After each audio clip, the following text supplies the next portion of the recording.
Welcome to Quickies. My videos are for entertainment purpose only. Hello viewers, आज मैं आपके लिए 2012 में रिलीज़ हुई एक science fiction action film John Carter के साथ हाजिर हुई हूँ। इसे IMDb पर रेटिंग मिली है 6.6 आउट ऑफ 10। तो चलें ये मज़ेदार से मूवी स्टार्ट करते हैं। मूवी के स्टार्ट में हम प्लैनेट मार्स को देखते हैं, जिसमें एक सिटी जोडांगा थी। जोडांगा मार्स के लोगों को मारकर खुद हुकूमत करना चाहता था। मार्स में एक और सिटी भी आबाद थी जिसका नाम हीलियम था। हीलियम और जोडांगा के दरमियान हमेशा ही फाइट हुआ करती थी और हीलियम जोडांगा का अच्छी तरह सामना करती थी। एक दिन फिर से इन दोनों सिटीज़ में जंग छिड़ जाती है। जोडांगा के किंग के पास 3 आदमी आते हैं। उनका लीडर शैंग था। हम पर रिवील होता है कि शैंग के पास बहुत सारी पावर्स हैं। वो जोडांगा के किंग से कहता है, जैसा हम कहेंगे अगर तुमने वैसा किया तो पूरे मार्स पर तुम्हारी ही रूलिंग होगी। अब शैंग उसे एक पावर देता है और किंग भी उसकी शराइत मान लेता है। शैंग के पास बहुत सारी पावर्स थी, यानी वो किसी का भी रूप ले सकता था। इसके साथ वो एक प्लैनेट से दूसरे प्लैनेट तक जा सकता था। अगले सीन में हम प्लैनेट अर्थ देखते हैं, जहां हमें एक आदमी जॉन कार्टर दिखाया जाता है। वो पोस्ट ऑफिस जा रहा था क्योंकि उसे अपने नेफ्यू को लेटर लिखा था। वो कहता है, जल्दी से आ जाओ, मैंने तुमसे मिलना है। हमें पता चलता है कि जॉन कार्टर को कोई चेस कर रहा है।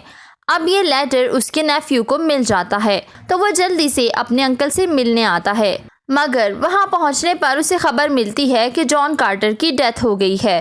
फिर वो उस जगह जाता है जहां जॉन कार्टर की डेड बॉडी रखी हुई थी। उसकी डेड बॉडी को जिस कमरे में रखा गया था वो कमरा अंदर से ही खुलता था।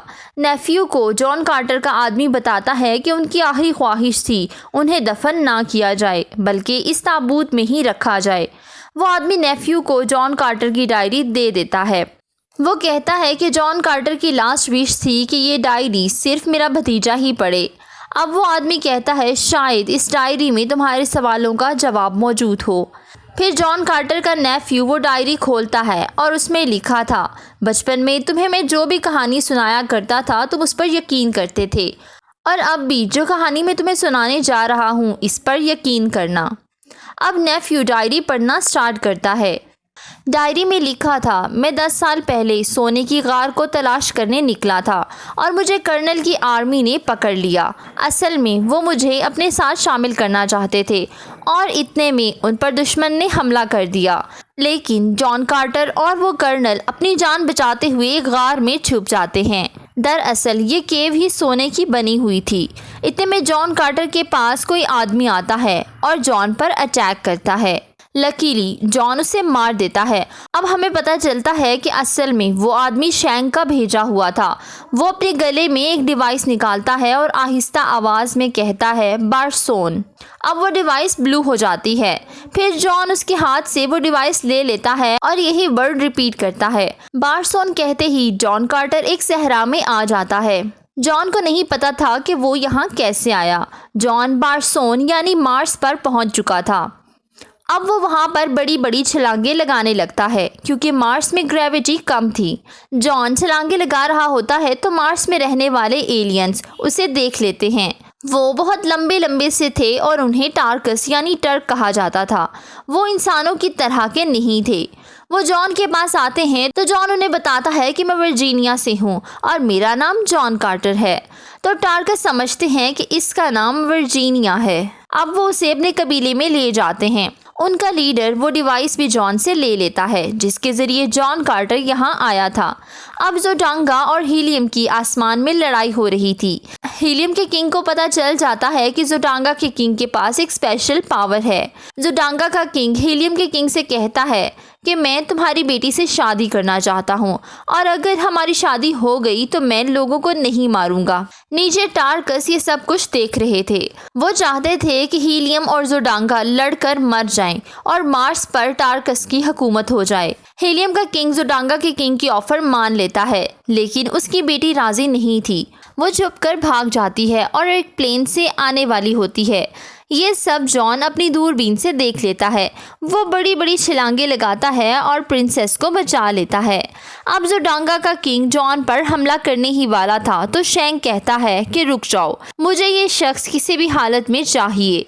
अब जोडांगा का किंग जॉन को पकड़ने ही वाला था तो टार्कस उन पर हमला कर देते हैं और जोडांगा भाग जाता है। अब टार्कस खुश होते हैं और वो जॉन को टार्कस के लिए लड़ने का कहते हैं, मगर जॉन मना कर देता है। तो टार्कस कहता है कि हम प्रिंसेस को मार डालेंगे। इस बात पर जॉन राजी हो जाता है। प्रिंसेस जॉन से पूछती है कि आखिर तुम इतनी बड़ी बड़ी जंप कैसे लगा लेते हो। तो जॉन कहता है कि मुझे नहीं पता, मैं तो सिर्फ अपने सोने की तलाश में निकला था। प्रिंसेस उसे बताती है कि तुम प्लैनेट मार्स पर हो। अब जॉन बहुत ज़्यादा हैरान होता है। प्रिंसेस कहती है कि तुम अर्थ से मार्स पर कैसे आए। तो जॉन उसे उसी डिवाइस के बारे में बताता है जिसके ज़रिए वो यहाँ आया था। वो डिवाइस अब टार्कस के लीडर के पास थी। फिर वो एक जगह पर जाते हैं जहां उन्हें एक होली रिवर नजर आता है और साथ एक दीवार भी होती है जहां से जॉन अर्थ में आ सकता था। अब उन्हें पता चलता है प्रिंसेस जोडांगा के किंग से शादी नहीं करना चाहती थी, इसीलिए वो भागकर यहाँ आ गई है। फिर वो अपनी जर्नी स्टार्ट करते हैं। आगे बढ़ने पर बहुत सारे चेंजेस होते हैं, यानी जब वो डिवाइस ज़मीन पर लगाते हैं तो अर्थ में जाने के लिए कुछ वर्ड्स थे जो डिवाइस के साथ उन्हें बोलने थे। दूसरी तरफ शैंग अपने साथियों को हुक्म देता है कि उस प्रिंसेस और जॉन को पकड़ लो। वो लोग हीलियम के प्रिंसेस और जॉन को पकड़ लेते हैं। उनके साथ एक टार्कस लेडी भी थी जो छुप जाती है, जिसकी वजह से वो पकड़ी नहीं जाती। महल में प्रिंसेस जॉन को बुलाती है। जॉन ये सुनकर हैरान हो जाता है कि वो जोडांगा के किंग से शादी कर रही है। जॉन उससे पूछता है कि आखिर तुम ऐसा क्यों कर रही हो। तो वो बताती है कि तुम अर्थ पर चले जाओगे और मेरे लिए यही बेहतर है कि मैं किंग से शादी कर लूं। इसी तरह से मैं अपने लोगों को बचा सकूंगी। फिर वो जॉन के हाथ में डिवाइस देखती है और कहती है कि जो वर्ड्स मैं बोलूँगी तुम भी वही बोलना। अब जॉन वर्ड बोलना शुरू करता है, लेकिन लास्ट वाला वर्ड नहीं बोलता क्योंकि वो प्रिंसेस को पसंद करने लगा था और वो अर्थ पर वापस नहीं जाना चाहता था। इतने में एक डोर ओपन होता है और किंग आ जाता है। वो जॉन को नहीं देख पाता क्योंकि वो पहले ही ऊपर चला गया था। जब सभी लोग चले जाते हैं तो जॉन नीचे आता है। इतने में वो लेडी आ जाती है जो असल में शैंग थी। वो जॉन में कुछ लाइट्स इंजेक्ट करता है और उसे अपने कंट्रोल में कर लेता है। अब जॉन ना तो कुछ बोल पाता है और ना ही कुछ कर सकता था। शैंग कहता है कि जब से तुम यहाँ आए हो तुम्हारी पावर्स और ज़्यादा होती जा रही हैं। असल में तुम तो यहाँ एग्जिस्ट ही नहीं करते। इस राज को छुपाने के लिए मुझे बहुत मेहनत करनी होती है। फिर शैंग एक लेडी बनकर जॉन को वहाँ लेकर चला जाता है जहाँ प्रिंसेस और किंग की शादी होने वाली थी। हमें पता चलता है कि रात को उनकी शादी है और बाकी रस्में भी होनी हैं। शैंग कहता है कि प्रिंसेस बहुत ही ज़हीन है क्योंकि उसने नेवी लाइट की सच्चाई जान ली है। मगर शैंग कहता है कि जब रात को दो चांद मिलेंगे तो नेवी लाइट की सच्चाई जानने वाले लोग मर जाएंगे और ये वही रात है जब दो चांद मिलने थे। अब जॉन कहता है कि इस सब के पीछे तुम्हारा क्या मकसद है, तुम प्रिंसेस को वैसे भी तो मार सकते हो। तो शैंग कहता है कि ये तो हम तब से कर रहे हैं जब से ये प्लैनेट भी नहीं बना था। हमारा मकसद प्लैनेट मार्स को ख़त्म करना है और इसके बाद हम अर्थ को भी तबाह कर देंगे। हम लोग एक प्लैनेट को तबाह करते हैं फिर दूसरे को, और यही हमारा मिशन है। हम नेवी लाइट उसे देते हैं जो बेवकूफ़ हो और साथ ही साथ अमीर भी हो। किंग बेवकूफ़ भी है और अमीर भी। हम लोगों से ही उनकी दुनिया को तबाह करवाते हैं और इससे हमें और ज़्यादा पावर्स मिल जाती हैं।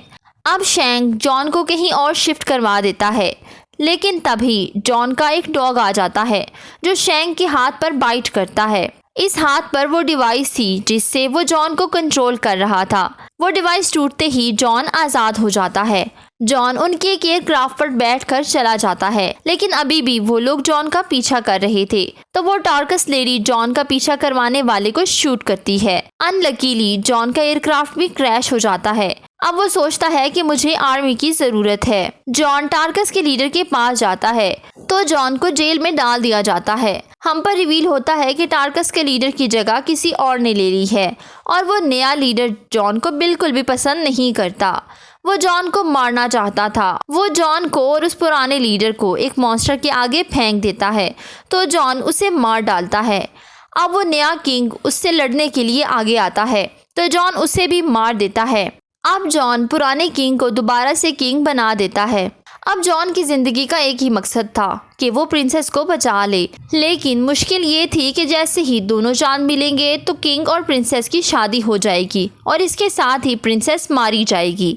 लेकिन इससे पहले ही जॉन वहां पहुंच जाता है। वो सबको बताता है कि ये ज़ोडांगा की चाल है, वो शादी के बाद हीलियम को तबाह कर देंगे। तो ज़ोडांगा का किंग तलवार निकाल लेता है। उधर हीलियम का साथ देने के लिए टार्कस भी आ जाते हैं। जॉन ज़ोडांगा के किंग को मार देता है और शैंग प्रिंसेस के रूप में आ जाता है। वो प्रिंसेस पर तलवार रख देता है। प्रिंसेस शैंग से वही डिवाइस ले लेती है जिससे वो इसके कंट्रोल में थी, लेकिन शैंग उस डिवाइस को ले लेता है। जॉन उसे मारने ही वाला था कि इतने में शैंग गायब हो जाता है। अब हम देखते हैं कि जॉन और प्रिंसेस की शादी हो जाती है। रात को शैंग फिर से आता है और जैन के ऊपर हाथ रखकर वही वर्ड्स बोलता है जिससे वो अर्थ में चला जाता है और उसी सोने की गार में जागता है। जॉन यहाँ वापस नहीं आना चाहता था क्योंकि मार्स पर उसकी वाइफ थी। अब हम देखते हैं कि जॉन उस डिवाइस को 10 साल से ढूंढ रहा था और आखिरकार उसे वो डिवाइस मिल जाती है। ये सारी कहानी जॉन कार्टर का नेफ्यू पढ़ रहा होता है।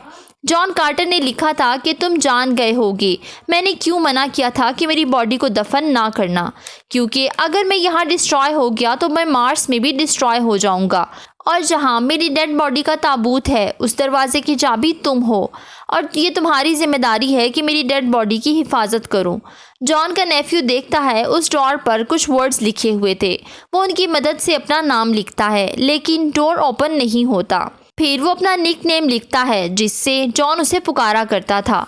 यह निकनेम लिखते ही वो डोर ओपन हो जाता है। इतने में कोई आदमी उसे मारने के लिए आता है, लेकिन तभी एक शूट होता है जिसकी वजह से वो आदमी मर जाता है। हम पर रिवील होता है कि जॉन कार्टर ने उस आदमी को मारा था। जॉन उस आदमी के पास जाता है जिसे उसने मार डाला था। वो उसके कोट से वही डिवाइस निकाल लेता है जिसके ज़रिए वो मार्स जा सकता था और वो आदमी जिसके पास डिवाइस थी वो शैंग था। वो रूप बदल कर यहाँ आया था। जॉन अपने नेफ्यू से कहता है कि तुम कोई बुक लिखो, अपनी ज़िंदगी का कोई एम रखो। जॉन अपने मिशन में कामयाब हो चुका था। वो डिवाइस उठाता है और वहीं ताबूत में जाकर लेट जाता है और वो वर्ड्स बोलकर अपनी वाइफ के पास मार्स में चला जाता है। इसके साथ ही मूवी एंड हो जाती है। Please don't forget to subscribe, follow my social handles. Thank you for watching.